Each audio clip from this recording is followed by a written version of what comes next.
आज आम देखा बर्तमान जे रासायनिक समीकरण को केमिति समतुल्य करिवा। तो रासायनिक समीकरण हूँ दीटा जिनिस को लेकिन तैयारी गोटे रोचे प्रतिकारक। प्रतिकारक अर्थ जोटा आमर लेफ्ट साइड रे अच्छी एरर लेफ्ट साइड रे जोटा रोचे प्रतिकारक एरर राइट साइड रे जो रहा एटा होची उत्पाद।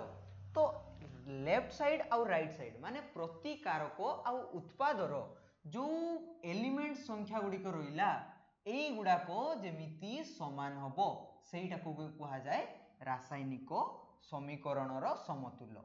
तो यहीटा हमें वर्तमान सॉल्व करिवा। तो देखिया आमर जो लेफ्ट साइड रे रही प्रतीकटा किए एफी माने लुहा बा फेरम एटा केतेटा अछि केवल गोटे मात्र अछि। देखो छुआ एडी तळे किछि नाही तेणु केवल गोटे मात्र अछि। तापरे आछि हमर ऑक्सीजन देखिबा ऑक्सीजन रो तळे भी किछि नाही तेणु केवल गोटे ऑक्सीजन अछि। तापरे हमें हाइड्रोजन को देखिबा हाइड्रोजन केते अछि एडी 2 अछि तेणु एठी रहिबो 2।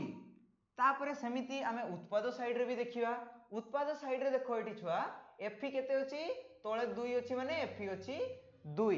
तापरे हमर ऑक्सीजन ऑक्सीजन केते अछि 3 टा अछि ऑक्सीजन 3। तापरे एठी देखो हाइड्रोजन रो एंड रे अछि 2 तेणु हाइड्रोजन रहिला 2। जदि हमें वर्तमान देखिबा ए टेबुल टाको जदि हमें कंपेयर करिबा ए नंबर गुडा को समान अछि कि नाही तार अर्थ हमर जो ए रासायनिक समीकरणटा अछि सेटा असमतुल्य अवस्था रे अछि असमतुल्य अवस्था रे अछि ताको हमें समतुल्य करिबा। तो समतुल्य करिवार गोटे बहुत बड़ नियम जोटा कि रहुची आमे कौनसी भी प्रतीक मझिरे कौनसी प्रकार संख्या ऐड करि परिबा नाही। तो प्रथमे आमे कोन करिबा एगुडा को गोटे गोटे छोट छोट बॉक्स रे कन्वर्ट कर दवा हला बॉक्स रे कन्वर्ट कर दवा।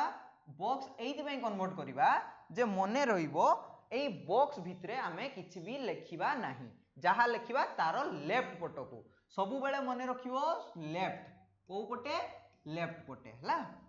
तो जेहेतु एडी एफी गोटिए अछि किंतु उत्पाद साइड रे दीटा अछि तबे एठी हमें कोन करिबा गुणन 2 गुणन 2 कर देले केतेटी हो एठी लिखा हो गुणन 2 बोली लेफ्ट पटे। तो 2 कर देले जेहेतु तबे एठी गुणन 2 हे गला जेहेतु एठी केते हे गला तबे 2।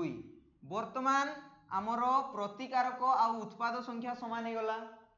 तापरे एठी समिति देखिबा हमर जो ऑक्सीजन रही जे ऑक्सीजन एठी केवल गोटे रही जे किंतु एपटे रही जे 3 तबे एठी कोन करिबा 3 गुणन कर दवा। तो एठी जदि हमें 3 गुणन कर दवा तबे लेखा हो एठी 3। वर्तमान गोटे जिंस छुआ देखो एई जो ऑक्सीजन टा एटा 3 हे गला सत किंतु एईटा मल्टीप्लाई होबो या सहित बी तेणु 3 गुणन 2 समान हे गला 6।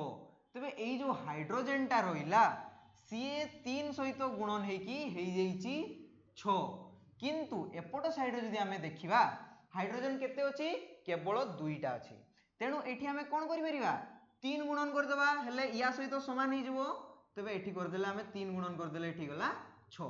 तबे एठी कोन लिखिबा एठी लिखिबा 3। तबे हमरो आंसर कोन रहिबो पिला 2 Fe सहित मिसिची 3 H2O बा जल बा पानी जोटा की तयारी करिछि कोन Fe2O3 बा फेरिक ऑक्साइड तापरे रहिछि कोन 3H2 बुझियला एटा रहिला हमरो आंसर ठीक अछि।